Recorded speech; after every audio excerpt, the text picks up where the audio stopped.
Hello everyone, আসসালামু আলাইকুম। সবাই কেমন আছেন? আমি আলহামদুলিল্লাহ অনেক অনেক ভালো আছি।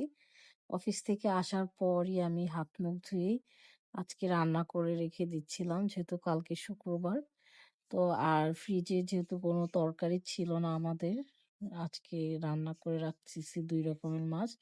পাঙ্গাস মাছ আর রুই মাছ আমি রান্না করে রাখতেছি।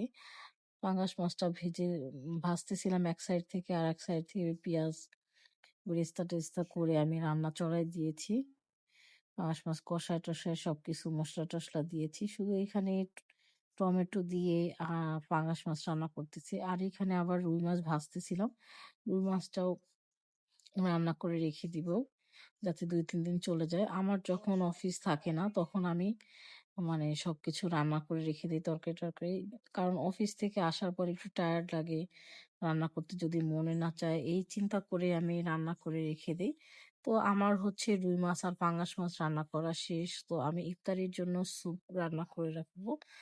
আর ইফতারির যেহেতু টাইম হয়েই গেছে, তো তাড়াহুড়া করে আমি রান্না করতেছি। এই যে আমার রুই মাছ রান্না করা শেষ। আর এক সাইডে আমি সসেস আর চিকেন বল ভাজতেছিলাম। আর এক সাইডে স্যুপ করতেছিলাম। স্যুপটার আগেও আমি ভিডিও করেছি এই স্যুপের। সেজন্য আর ওরকমভাবে ভালো করে ভিডিও করিনি। আমি চিকেনটা দিয়ে একটু সিদ্ধ করে নিয়েছি। এখানে লবণ আর গোলমরিচ, সাথে কাঁচামরিচ দিয়েছি আর রসুন দিয়েছিলাম। তারপর চিকেনটা উঠায় রেখে আমি হচ্ছে স্যুপগুলা দিয়ে দিলাম। ২ প্যাকেট স্যুপ দিলাম, থাই স্যুপ এটা। তো এই স্যুপটা অনেক মজা লাগে। এভাবে রান্না করে খেয়ে দেখতে পারেন আপনারা। তার সাথে লবণ দিয়েছি, একটু চিলি সস দিয়েছি। তারপর দিলাম সয়া সস। ভালো করে নাড়াচাড়া করছিলাম। আর চিকেনটা আমি হচ্ছে ঝোড়া করে ছাড়িয়েছি।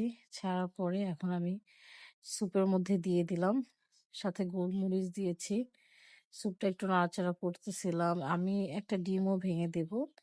তো আমি এখন ডিমটাও ভেঙে দিলাম। ডিমটা ভেঙে দিয়ে একটু ভালো করে নাড়াচাড়া করছি, যাতে ডিমটা মানে না দেওয়ার সাথে সাথে নাড়াচাড়া করলে ডিমটা তাড়াতাড়ি ভেঙে যায়, ঠিক হয়ে যায়। আর যদি না হয় তাহলে দলা হয়ে থাকে। তো আমার স্যুপটা হয়ে গেছে, চুলা একটু কমায় রেখে অফ করে দিব। আর এখানে আমি একটু পেঁয়াজ করব।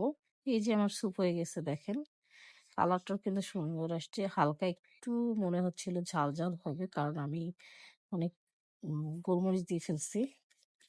তারপর এখানটি নিয়ে আসছে, এখানে পেঁয়াজু আর সিঙ্গারা। আর শিখানটি আজকে নুডলস রান্না করে দিছি। নুডলসটাও অনেক মজা হয়েছিল। আমি বাটিতে বেড়ে দিলাম সবকিছু। এই আজকে আলহামদুলিল্লাহ আমাদের ইফতার।